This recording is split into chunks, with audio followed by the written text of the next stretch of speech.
Awesome. Can everybody see the screen I'm sharing right now?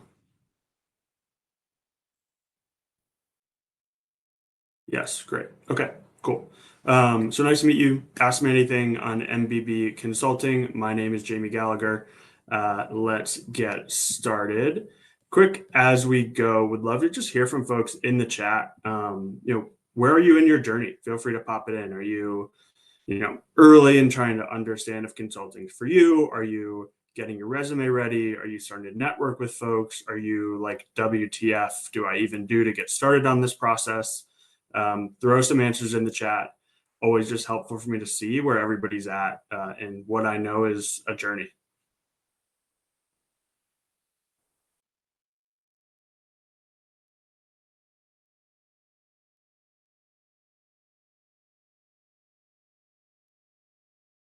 About to interview. Awesome. That's an incredible but stressful place to be. I get that. Happy to talk through that. Entry level roles, case prep, love it. All right, so we've got people kind of generally all across the board, which is super normal. I can talk to all of it. I can answer questions on all of it. I've been personally through all of it, so I get it. A little bit about me and my background. So I've spent the bulk of my career. I'll zoom out on this a little bit. Um, at McKinsey and Company. So I started as a business analyst in the growth marketing and sales practice in McKinsey's New York office. I did that for 2 years. I then went on a secondment. So McKinsey in your third year, I know Bain and BCG often do too. They kind of let you go work somewhere else for a year. They keep your benefits. You go, you work for, cool company, cool nonprofit, really different role from what consulting typically is. And then you can come back to the firm. So I did that. I then went and got my MBA at Northwestern's Kellogg School of Management. I was fortunate. McKinsey sponsored me through that. So in addition to MBB and consulting and strategy ops roles, I'm also always happy to talk about business school, the application process, my experience at Kellogg, whatever that looks like. I left Kellogg. I met my wife at Kellogg, which is probably the biggest ROI I maybe got from business school. But then went back to McKinsey and was an EM there for just about until October of this year. So almost at 3 years, I hit that senior EM mark. Kind of looked ahead and was making the decision: do I want to make the run for AP and partner? Do I not? For me, it just didn't feel right. Not to say I don't love McKinsey, didn't love consulting, but I got an opportunity to join ServiceNow on the rocket ship and help lead growth strategy for our largest deals and strategic partnerships. So that's what I do now. I live in Chicago. I'm from Cleveland. I did my undergrad at Georgetown, where I was also on the swim team there. I'm a massive Steelers fan and Notre Dame fan. So if any of you are sports fans, I had a great evening last night with Notre Dame football. I'm nervous for the Steelers on Saturday night, but you cannot win them all. So that's me. Look forward to kind of meeting all of you. Before I ask questions, I'll just give you, no consultant is good without a framework. So I'll give you my framework for how I think about what I know is a journey to go all the way through the process and eventually land your offer at a McKinsey, at a Bain, at a BCG, at a Deloitte, or any of the other incredible places. I always like to start with, what's the why? Why consulting? Why are you interested? This is your foundation for everything. It's going to follow you through storytelling in the interview process, storytelling on your resume, storytelling when you network, and then it'll keep you going at whatever firm you land. So it's always, for me, super important of why consulting, why is this interesting to you? And then it's, how do you show up? And how do you show up is, how do you show up on LinkedIn? How do you show up on your resume? How do you show up in a cover letter? How you show up also then helps inform, where's your network.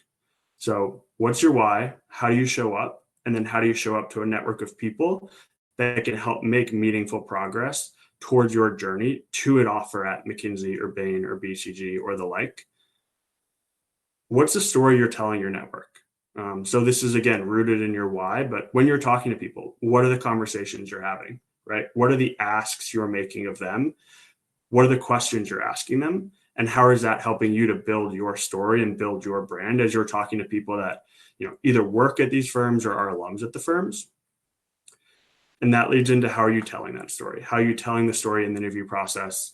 How are you telling that story through, yes, you can tell that story in a case interview, as well as obviously in a behavioral interview as well. And then when you land that offer, it's what next, right? So when I think about coaching, some of my favorite coaching that I've done has been people that just accepted an offer and they're starting, and I coach them through, their first couple studies at the firm, or like, 2 years in, they'll come back to me and say, hey, I need your help thinking through my next client study. I need your help thinking through something, that came up at McKinsey. I love doing that coaching as much as I love doing the coaching around, let's get your resume in shape. Let's get your LinkedIn in shape. Let's start to think about who you should network with. So that's a little bit about how I think about that journey from wherever you are. Again, whatever starting point you're starting from, there's something that always comes back to the why and then what's next. All right. I will shut up, and I will open it up for the next 23 minutes of questions folks have. You can put it in the chat. You can come off mute and ask me. We've got about 36 people on here, so I'll do my best to block and tackle as I can, but please don't be shy. I'm going to answer the best I can.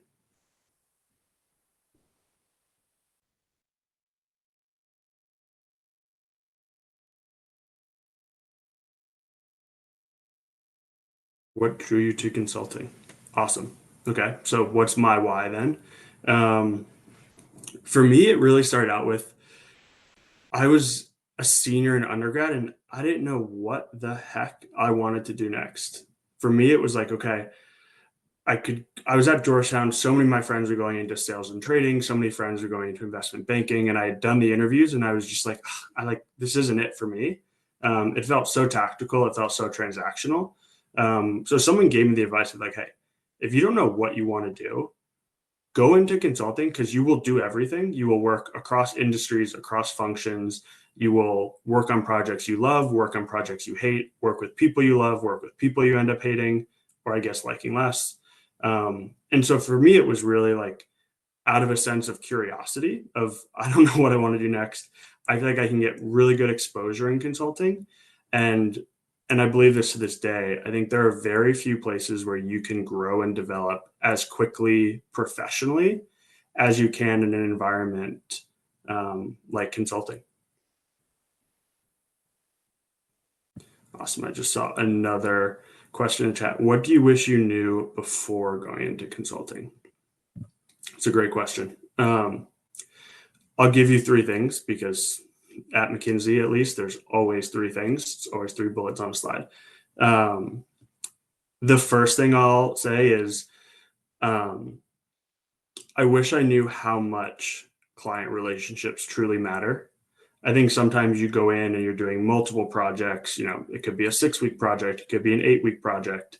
The biggest thing I think that can continue to get you staffed on projects is developing strong relationships with the client. That's why you're there. You're a client service leader. You're a client counselor. Investing time into building relationships with the clients, admins, with even low-level clients is so important. So that's one.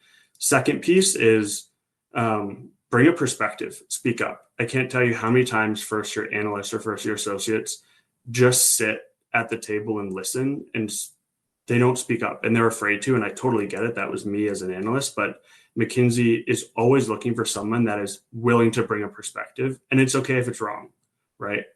It's probably not crazy wrong, and you probably think it's more wrong than it is, but ask that question, jump in, bring that perspective. People are looking for that. I wish I knew that earlier on. And the third one is find mentors, find sponsors, find people at the firm that live the kind of life and do the kind of work that interests you. Otherwise, you will get pulled and pushed in different directions that you don't want to go. So be intentional about finding people. You may not know what industry or what sector or what function you want to be in, but find people that do the work that you think is interesting, that act and carry themselves in a way that you relate to or feel good about, and invest in those people. All right, I will get to, I see a bunch of questions coming in the chat. So I will try and go in order. So how would you advise we do LinkedIn optimization, the why resume for career changers, e.g. engineering to consulting? That's an amazing question. I think one of the cool benefits of consulting is it actually doesn't matter what career you're coming from. People are focused on your intrinsics, right? So are you curious? Can you structure a problem? Can you influence the client? Can you think critically? Can you problem solve, right? So if I'm thinking about engineering, what are those kind of core skill sets that you as an engineer have? You have incredible attention to detail, right? You are probably an incredible problem solver. You are probably quite quantitatively and analytically oriented. Base it in those things and find what are those things that you as an engineer have that translate really well to consulting, and then make sure those pop in your LinkedIn, on your resume, when you talk to people, when people ask you, what value do you bring? What are your core strengths? Take those strengths from wherever your background is and translate it into consulting. All right. What was your GPA? What is the GPA needed for consulting? What was my GPA? I will be super honest. In undergrad, it was not great. I think it was like a 3.4, 3.5, which I thought was good at the time. Um, I don't, I don't know that anymore consulting has a hard line. When I was hiring and I was reviewing resumes for campus recruiters, they looked at like a 3.7 at least as kind of like borderline, but then they also looked at like what are the extracurriculars you do? Were you heavily involved? Are there other reasons that might help outweigh maybe a lower GPA? I would be surprised if GPA holds as strong of a pull now as it did, 10 years ago when I was going through it. How did you officially network with MBB recruiters and colleagues? Good question. So to be honest, what I did is I used LinkedIn heavily. I tried to find somebody who was at one of the firms that either also went to Georgetown, maybe also was from Cleveland, Ohio. We had some level of connection. And I didn't always try and find the like partner or senior partner in the office. I might reach out to, are there other alums from my school that I know that are at these firms? For me, the key to networking is always leave the conversation asking the question, is there somebody else I should talk to? Right? Who else would you recommend I talk to? Who else would be good for me to talk to? That helps gives you practical next steps and build your network within a firm. Hey, it says I can come off mute. So is that would you like to go through all the questions in the chat, or can I ask my question here? I'd like to be fair to folks and kind of go through the questions in the chat. I'll try and go through more quickly if there are some that tend to be duplicative, but please put your question in the chat. And if I can get through all in the chat, then Will I'll do. take those that Okay. come off mute. Okay. Awesome. Tips and networking. I think I just covered both of those in terms of starting consulting, extracurriculars in your consulting career. Look, I think extracurriculars are great if you're doing a really good job at the core job. If you're a poor performing consultant, extracurriculars within the firm are not going to help you. If you're a well performing consultant, then yes, doing some of the firm recruiting, some of the firm building activities will certainly be helpful. But I would always focus on being a really good consultant first. How were resumes from applicants read at McKinsey, typically for US target schools? What was the decision-making process like regarding who gets interviews and who doesn't? So McKinsey's is very democratized. So they will have kind of for target schools, they'll have teams, often alums from those schools, reviewing resumes. So each resume probably gets, when I was doing it, I'd probably try and give it 30 seconds of a run through.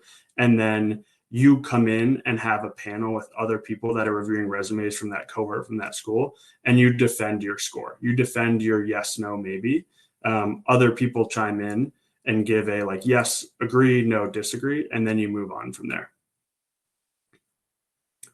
For upcoming graduate students, what resources or strategies should we take action on? Are there any pivotal moments or decisions that shaped your career? It's a good question. So for upcoming graduate students, I think the biggest thing is there's some really tactical things, right? So have your why down, make sure your resume is up to date. Use the career center at your school to do resumes reviews, use coaching to do resume reviews. Right now you have a paper resume and you also have your LinkedIn, which is just as powerful as a paper resume. So make sure that that is up to date. Make sure you have the right keywords across LinkedIn, across your resume, they match. I'm thinking other strategies. And then again, resume, LinkedIn plus networking. You can use LinkedIn to network, but continue to talk to folks, find people at the firm. It usually will take 2, 3, 4 phone calls. It's often not going to be that you're going to reach out to someone on LinkedIn and they're going to get you a job at a McKinsey or Bain or BCG, but they may become a case prep coach. They may have connections within McKinsey that can get you to that senior partner level, where sometimes there is a little bit of pull or at least a little bit better, direction there. Pivotal moments or decision that shape your career. To be totally honest, joining McKinsey, I think that set my career off on a trajectory that I just can't imagine happening anywhere else. I'm currently hiring for roles at ServiceNow, and 2 or 3 of the roles, I'm almost exclusively looking at folks who have come from Bain, BCG, McKinsey. If that's not my first look, it's my second. And sometimes that's, I'm getting so many applications, that's the first screen I do. So I do really think even just that branding and that skill set and toolkit you develop is so fundamental and can be so pivotal in your career. How important is it to network internally to get staffed on projects of your liking? I think I kind of touched on this earlier. It's super important. One of the strangest things about consulting is you kind of never stop networking. It's like never ending coffee chats, right? Especially when you're new. It's going to sound very, very fluffy, but building your tribe wherever you go, finding those people that know you, that support you, that sponsor you is huge. So otherwise, you're going to get staffed on projects by your professional development manager and you won't have any say. The more tenured you get, you should almost never use your professional development manager or staffer. You should be able to do it almost solely through partners, APs, engagement managers, or whatever the equivalent is at the other firms that are pulling you in. The freshman in college, how do I start with networking? So I'm sure some people feel like, hey, I'm a freshman, it's too early. I certainly felt like that when I was an undergrad. The time at which these firms are starting to recruit from undergrad is nuts, right? Like I would say Bain, BCG, McKinsey all have some sort of freshman summer program.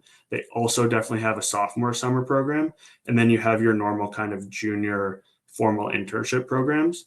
So I think like as a freshman, look, you don't have job experience, really. You might have your summer job or something you've been doing, but you don't have professional job experience. Still reach out, still show your interest. Maybe start with, other alums at your college who have recently graduated that are at these firms. Introduce yourself, share, understand what your passions are. You can still create a why and tell a story of why you're interested in these firms, even if you're just 18, 19 freshman years old. Awesome. So what advice do you have for someone looking to enter MBB strategy consulting after leaving college or after working at another company first? So I'm going to tie this back to, I think there was a question earlier about like career pivoters, right?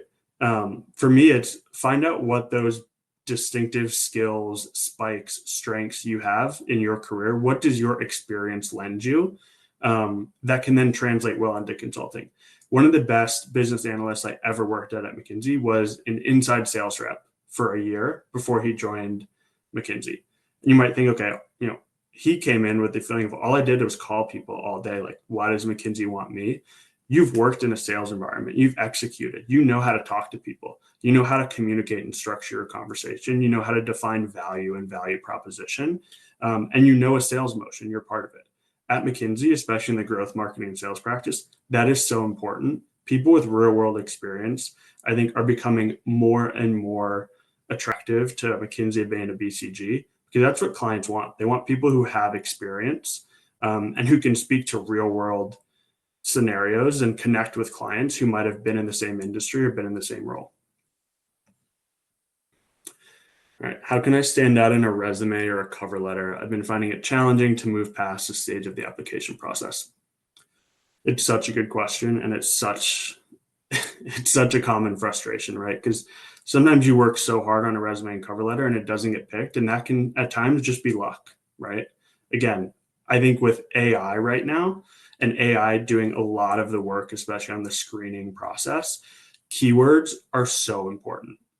I would take a look at the job description a company is putting out there. I would also then compare your resume. You can do that easily on, Chat GPT if you need to. Dump the job description in, dump your resume in, trying to understand what is your resume missing. Are there keywords that it should have? Where are there like clear translations between the job description and what you've done, and where are there gaps? I think using that as a first point of contact is really helpful. And then all the normal things of like, I personally don't think you need some super flashy visual resume. Your resume should say exactly what you did. It should be focused on the results and the outcomes you drove. If you have numbers attached to it, that's even better. No spelling errors, no formatting errors, especially in consulting. If your resume is not well formatted, it's going to get passed over. Cool. Do you think there's a right time to move into consulting? If someone has 5 years of experience in engineering, do you encourage them to shift to consulting after this time and start over with fresh grads? To be honest, I don't think there's not really a time expiration on like joining consulting. It may dictate what roles you join in. If you have, 10 years of experience in your field, you probably won't join as an analyst or even maybe an associate. But there are a lot of expert roles at a lot of these firms that are like industry experts that they really look for somebody with deep industry experience and has been working in industry for a while. So I think it's less of a like, hey, I need to wait a year. I should have done this year earlier. I think it's whenever you feel like you're in a spot where you've developed skills and have experiences that you can share that translate well and could be attractive to a consulting firm, that is really like a time to start.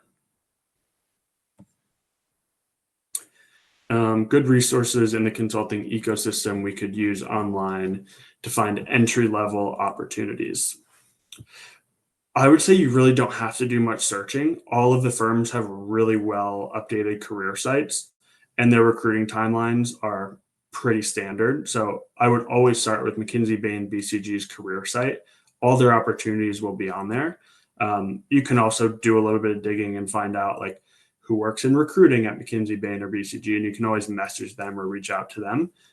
But go to their career sites first. It's not like other companies where jobs are hidden. If there's an open job, it's going to be on the career site. Do MBB firms consider an applicant's age when recruiting? 32 at the time? No. I mean, essentially, I've never heard of that. It's always and always should be experiences and qualifications first. I'm not even sure it's legal to discriminate based on age. I actually don't think it is. So I wouldn't worry about that. How would you define a good consultant? For me, it's a client service leader. I think to me, a good consultant is able to put the client first, is able to connect with them, understand what their problem is, understand how they're coming at the problem right now, and figure out how you can counsel them and have influence on them in a way that meaningfully impacts their career and the trajectory of the case or the problem you're trying to solve. Is it possible to ask for projects which do not require demanding travel? Yes, especially now. I think pre-COVID it was so much harder, and I know there's return to office and things right now, but I think those projects exist, and I think in order to retain top talent, these firms are creating more flexible working models. I've managed teams where I had a new mother coming back from maternity on the team, or you know an individual who had health concerns but was an incredible performer, and we always made accommodations for them. So it's 1,000% possible. I would just say like always be upfront about what your needs are, and advocate for yourself. If you don't advocate for yourself, and that's true across anything at these firms, it's very rare that somebody else will. Senior software engineering student inclined to apply for tech consulting, leaning towards management consulting. Difference between management consulting and tech consulting. Um, I've never done tech consulting before, so I don't have deep experience in it. Um, I would say that there's just a level of like the types of problems you solve. I think on tech, it's obviously the industry is somewhat fixed, and a lot of the functional stuff tends to be more technical, maybe more product based, and a little bit more implementation focused. Management consulting, I do think it's a little bit more. There are obviously opportunities to go into tech consulting at a management consulting firm. You can specialize further. But obviously, management consulting, your industry and functions are much more broad. All right. Can I share your value? Can I share my perspective on the value of going back to school and getting an MBA to pivot into consulting? And options to get into consulting as an experienced hire without an MBA. So I think I've touched a bit on the experienced hire piece. There's expert roles at these firms, and firms I think are moving more and more towards also accepting applications and looking for people with real industry expertise. In terms of going back to school, so having been someone that has obviously gotten an MBA, I do think one of the biggest value propositions of an MBA is it helps streamline the process to get into kind of a top tier consulting firm when you're pivoting careers, right? So it almost makes it easy of no matter what career you're coming from, that MBA is almost kind of like a clean slate that then allows you to kind of put yourself in the same pool of applicants that are going for these roles. It also, MBB firms, McKinsey, Bain, BCG, they always have MBA target schools. They will always, always, always hire from those schools at least a few people, or at least be at those schools looking for candidates every year. So it does give you a leg up there. All right. And I'm not going to be able to get to all these messages, but I'm going to try and get through at least another one or two. For someone doing case prep right now, what advice would you give to improve brainstorming ideas, unique frameworks? I think this is a good one. I'm going to end on this one because I know a lot of people are talking about case prep. My couple thoughts on case prep is number one, the more you do it, the better you're going to get at it, right? There's nothing better than reps. And my number two is there's nothing better than live reps. Case practicing by yourself is so difficult. It's so frustrating. And I also don't think it's that effective. I think a huge part of casing is being able to case with somebody else. When you feel the pressure of someone watching you, when you feel the pressure of like the clock ticking and someone's looking for an answer, they're looking for you to explain your work. I think one of the biggest unlocks to casing is being able to walk somebody through how you're thinking about something as you're doing it and build that discussion and that relationship.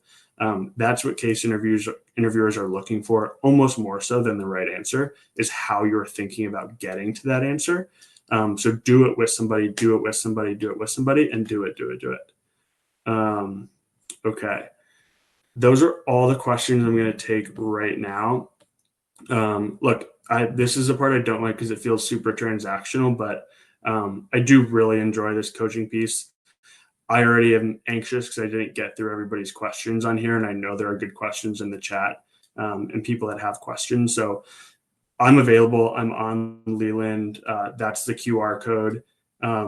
Feel free to scan it. You can find my profile. It's just Jamie G. It's under strategy and business operations and consulting, but anything from MBB to strategy roles to recruiting, feel free to reach out. You can book an initial call. It doesn't cost anything. I'd love to chat with you. And we can talk about if coaching is something that, could be of value for you and is the right step. For some people it is, for some people it's not. And I don't take any offense if it's not, or I'm not the right person for you. Excuse me. Awesome. Can Yes. I say something? Sure. Yeah, I have a quick question that's in the chat because it's urgent. Would you mind using 1 minute to just breeze through it, if it's possible? Sure. And then I have to go. What is the question? The thing is, I'm a recent postgraduate student, and I just got reached out to by a boutique consulting firm's recruiter for a consulting analyst role. I have a call coming up with him very soon, and I just need to know how to go about it. Specifically, what do you think I should brush up on before I speak to him? I'm going to start with what's your why, right? Why are you interested? Why is consulting kind of the right fit for you? And why the firm? Understand what about the firm is exciting to you, why your skills can translate, and what it is about hiring you that would add value to this boutique consulting firm. A lot of them specialize in certain areas or certain functions or certain industries. So make sure that your experience can tie to that. Brush up on, company history and what your pitch is, what your why is. Thank you. Cool. All right. Thanks so much, everybody. Have a great weekend. Appreciate you all.